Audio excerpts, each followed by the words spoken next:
حضرت موسیٰ اور خضر علیہ السلام کا یہ مشہور واقعہ سورہ کہف سے اخذ کیا گیا ہے۔ بہت مختصر اور آسان الفاظ میں آپ کے علم میں اضافہ اور قرآن کو سمجھنے کا شوق آپ کے دل میں جگانے کی غرض سے پیش کیا گیا ہے۔ ہماری دعا ہے کہ اللہ رب العزت ہر ایمان والے کو قرآن پڑھنے والا، سمجھنے والا اور اس پر عمل کرنے والا بنائے، آمین۔ دانشمند لوگوں کی محفل میں موسیٰ علیہ السلام اپنی قوم کو نصیحت کر رہے تھے۔ آپ کے علم کی باتیں سن کر کسی شخص نے آپ سے سوال کیا، کیا آپ سے بڑا عالم بھی کوئی ابھی روئے زمین پر موجود ہے؟ موسیٰ علیہ السلام نے جواب دیا، نہیں۔ یہ جواب صحیح بھی تھا، کیونکہ پیغمبر سے زیادہ علم اس وقت کس کو ہو سکتا ہے؟ لیکن اللہ تعالیٰ کو موسیٰ علیہ السلام کے یہ الفاظ پسند نہیں آئے۔ اللہ کی طرف سے وحی آئی کہ اے موسیٰ، جہاں دو دریا ملتے ہیں وہاں میرا تم سے زیادہ علم رکھنے والا بندہ رہتا ہے۔ موسیٰ علیہ السلام نے اللہ سے درخواست کی، میں آپ کے اس بندے سے ملنا چاہتا ہوں۔ اللہ نے پتہ بتایا اور کہا، ایک بھنی ہوئی مچھلی ساتھ رکھ لو، جہاں مچھلی گم ہو جائے وہیں میرا بندہ تم کو مل جائے گا۔ موسیٰ علیہ السلام نے اپنے خاص خادم یوشع علیہ السلام کو ساتھ لے کر نکلے اور یوشع علیہ السلام کو حکم دیا، مچھلی کا خیال رکھنا۔ طویل سفر کے بعد ایک بڑے پتھر جس کے نیچے ایک پانی کا چشمہ تھا، موسیٰ علیہ السلام تھک کر سو گئے۔ یوشع علیہ السلام نے دیکھا کہ بھنی ہوئی مچھلی اللہ کے حکم سے زندہ ہو کر زنبیل کی طرف سے نکل پڑی اور سرنگ بناتی ہوئی دریا میں چلے گئی۔ موسیٰ اور خضر علیہ السلام کی ملاقات یہیں ہوئی۔ چونکہ مچھلی اللہ کے حکم سے یہیں غائب ہوئی، اس لیے موسیٰ اور خضر علیہ السلام کی ملاقات یہیں ہوئی۔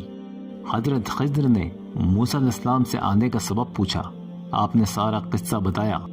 خضر علیہ السلام نے کہا، اللہ نے علم جزیات کونیہ جتنی مقدار میں مجھے عطا کیا ہے تمہیں نہیں کیا، اور علم اسرار تشریح جتنا تم کو عطا کیا گیا ہے مجھے نہیں کیا گیا۔ ایک چڑیا جو دریا سے پانی پی رہی تھی اس کی طرف اشارہ کرتے ہوئے خضر علیہ السلام کہنے لگے، اے موسیٰ، میرا و تمہارا ساری مخلوقات کا علم اس چڑیا کی چوچ پر لگے پانی کے برابر ہے، اور اللہ کا علم اس جیسے کئی دریا۔ خضر علیہ السلام نے موسیٰ کے مزاج سے اندازہ لگا لیا ان کا ساتھ رہنا مشکل ہے، کیونکہ موسیٰ علیہ السلام کا تعلق تشریعی قوانین و کلیات سے تھا اور خضر علیہ السلام کا علم واقعات کونیہ جزئی۔ خضر علیہ السلام نے کہا، اے موسیٰ، اگر آپ کو میرے ساتھ رہنا ہے تو کوئی سوال نہ کریں جب تک کہ میں خود آپ کو نہ بتاؤں۔ موسیٰ علیہ السلام نے کہا، انشاءاللہ آپ مجھے صبر کرنے والا پائیں گے۔ سفر شروع ہوا۔ دونوں ایک کشتی میں سوار ہوئے۔ ناؤ والے نے بنا اجرت لیے دونوں کو سوار کر دیا، کیونکہ وہ خضر علیہ السلام کو پہچانتا تھا، لیکن آپ نے کشتی کا ایک تختہ پھاڑ دیا اور کشتی جو بے عیب تھی عیبدار کر دی۔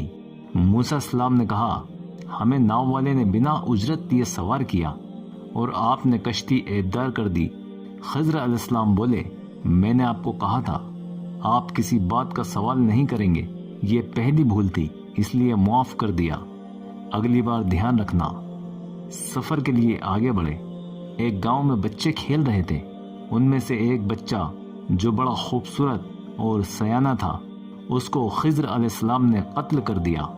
موسیٰ علیہ السلام چپ نہ رہ سکے اور کہنے لگے، آپ نے ناجائز قتل کر دیا۔ خضر علیہ السلام بولے، میں نے کہا تھا کہ تم میرے ساتھ بنا سوال کیے رہو گے۔ موسیٰ علیہ السلام نے کہا، اب اگر سوال کروں تو آپ اپنے ساتھ نہ رکھنا، آپ پر کوئی الزام عائد نہیں ہوگا۔ آپ پھر ساتھ روانہ ہو گئے۔ ایک بستی میں پہنچے، چاہا کہ بستی والے مہمان مان کر کھانا کھلائیں۔ بستی والوں نے انکار کر دیا۔ بھوکے رہنے کی نوبت آ گئی۔ بستی میں ایک لمبی چوڑی دیوار تھی جو کہ جھکی ہوئی تھی، ممکن تھا کہ کسی بھی وقت گر جائے۔ لوگ اس کے نیچے سے گزرنے سے ڈرتے تھے۔ خضر علیہ السلام نے دیوار کی مرمت کر اسے سیدھا کر دیا۔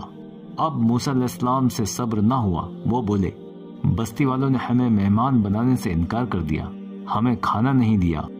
ان کی جھکی دیوار کو مفت میں بنا اجرت لیے کیوں ٹھیک کیا؟ کچھ اجرت مل جاتی تو کھانے پینے کا انتظام ہو جاتا۔ خضر علیہ السلام بولے اب جدائی ہے میرے اور تیرے درمیان، لیکن جدا ہونے سے پہلے آپ کے سوال کا جواب دے دوں۔ پہلا، وہ کشتی جو میں نے عیبدار کی، وہاں ایک ظالم بادشاہ تھا جو بھی اچھی کشتی دیکھتا اسے چھین لیتا تھا۔ اگر میں اسے خراب نہیں کرتا تو ناؤ والے اپنی کشتی کھو دیتے اور ان کی محنت مزدوری کا ذریعہ چھن جاتا۔ دوسرا، جو لڑکے کو قتل کیا، وہ لڑکا بڑا ہو کر بد کردار اور لوگوں کو پریشان کرنے والا ظالم بن جاتا اور اس کے والدین اس کی محبت میں کافر بن جاتے۔ اس لیے لڑکے کا مارا جانا والدین کے حق میں رحمت اور ان کی حفاظت کا ذریعہ بن گیا۔ خدا کو منظور تھا کہ اس کے والدین ایمان پر قائم رہیں۔